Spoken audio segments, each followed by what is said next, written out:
आज खरं तर ऊर भरून आलाय, कारण आजच्या नंतर वर्दी घालणार नाहीये. रोजची गडबड नसणार आहे. पट्टा दे, टोपी दे किंवा रुमाल दे, हे सगळं नसणार आहे सोबत.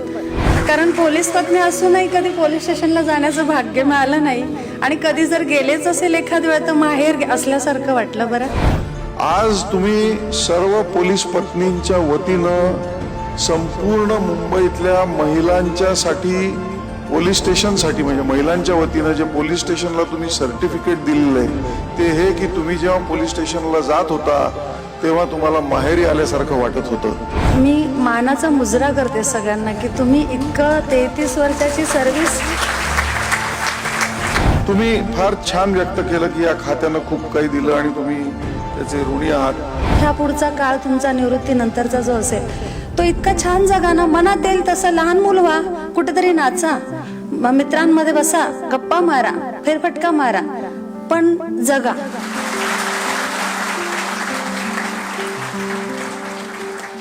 मुंबई पोलीस दलाकडून आयोजित केला जाणारा पोलिसांच्या निवृत्ती समारंभाचा सोहळा नुकताच पोलीस आयुक्तालयात पार पडला. यावेळी 115 पोलीस सेवानिवृत्त झाले. दर महिन्याला आयोजित केला जाणारा हा सोहळा यावेळी मात्र खास ठरला तो एका भाषणामुळे. एका पोलीस पत्नीनं केलेलं भाषण आणि त्याची पोलीस आयुक्तांनी घेतलेली दखल विशेष ठरली. दिगंबर मल्हारी गोमासे हे मुंबईसह पोलीस उपनिरीक्षक पदावरून सेवानिवृत्त झाले. यावेळी त्यांच्या पत्नी रत्नप्रभा गोमासे यांनी हृदयस्पर्शी भाषण केलं, जे आता तुफान व्हायरल होत आहे. खरं तर दडपण आलंय, कारण हे व्यासपीठ म्हणजे माझ्यासाठी मी पहिल्यांदा बोलते, आणि अभि नाही तो कभी नाही. आज जर नाही बोलले तर परत बोलण्याची संधी मिळणार नाही आहे. म्हणून मग थोडीशी धाडस करून इथे आले सर की मला बोलायचं आहे. ह्यानंतर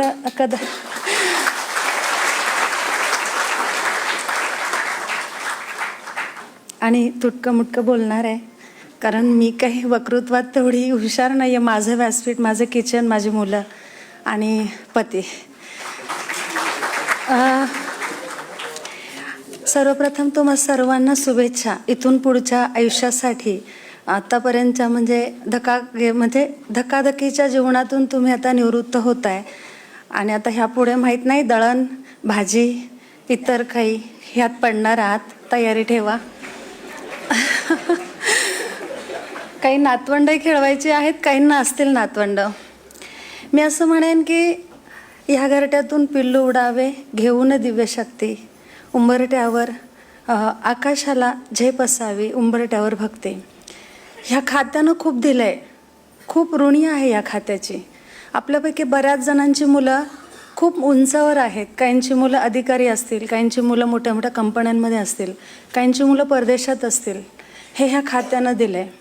आज खरं तर ऊर भरून आलं आहे, कारण आजच्या नंतर वर्दी घालणार नाही आहे.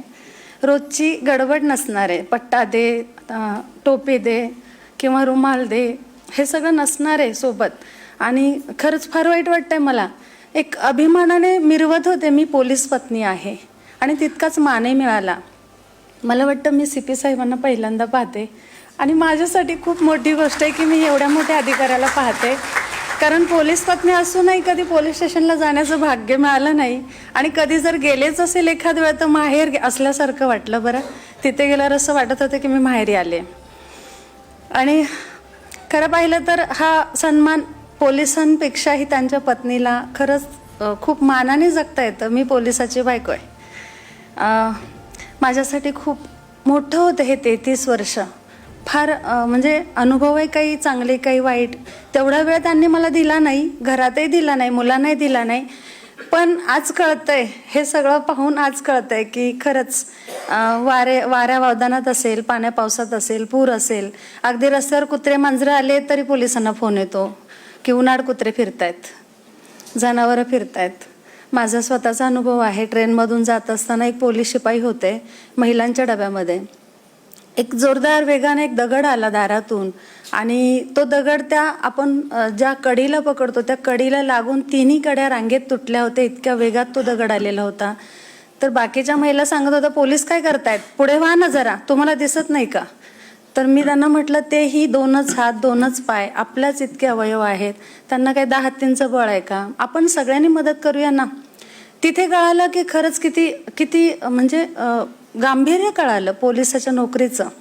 त्याशिवाय कोरोना काळात आपण पाहिलं की आपण सगळे म्हणजे जीव मुठीत घेऊन जगत होतो. अशा वेळात आपले नवरे म्हणजे पोलीस बांधव म्हणजे मी माझ्या सगळ्या भगिनींना सांगते, पोलीस बांधव रस्त्यावर उभे होते, जीवाची पर्वा न करता उभे होते. जाळपोळ असेल किंवा कुठे मारामारी असतील, कुठे पूर आला असेल, 26/11चा प्रसंग सगळ्यांना आठवतोय. आपण 4-4 दिवस घरी आले नव्हते. म्हणजे हे सगळं जगत असताना मी मानाचा मुजरा करते सगळ्यांना की तुम्ही इतकं 33 वर्षाची सर्व्हिस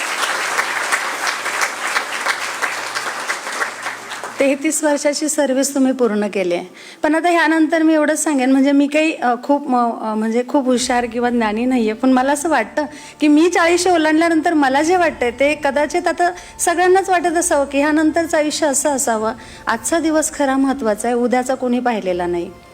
आता इथून मागे आपण जे कमवलंय ना ते जगा, मागे ठेवा किंवा हे नको ते नको असं नको. ह्या पुढचा काळ तुमचा निवृत्तीनंतरचा जो असेल तो इतका छान जगा ना, मनात येईल तसं लहान मूल व्हा, कुठेतरी नाचा, मित्रांमध्ये बसा, गप्पा मारा, फेरफटका मारा, पण जगा.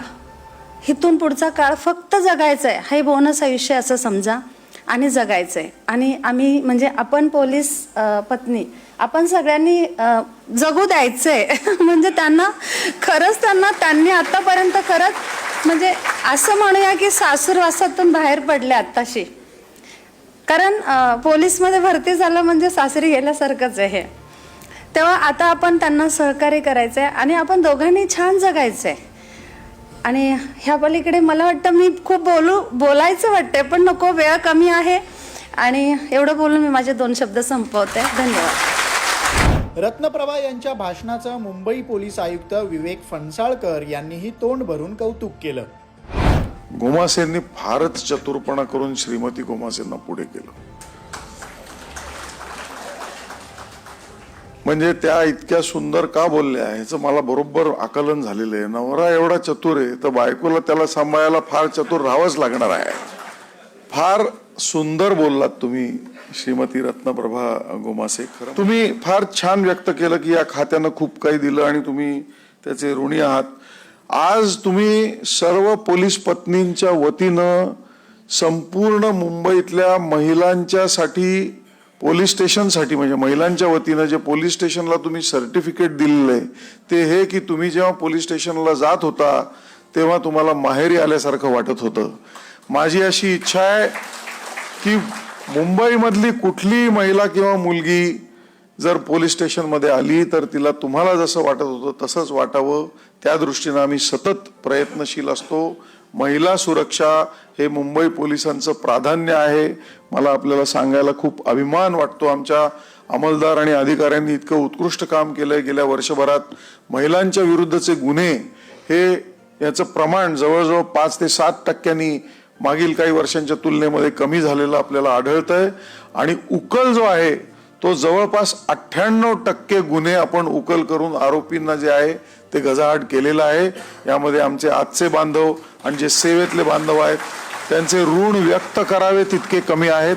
एकदा आमच्या या बांधवांसाठी आणि सेवेत असलेल्या बांधवांसाठी जोरदार टाळ्या होऊ द्यात.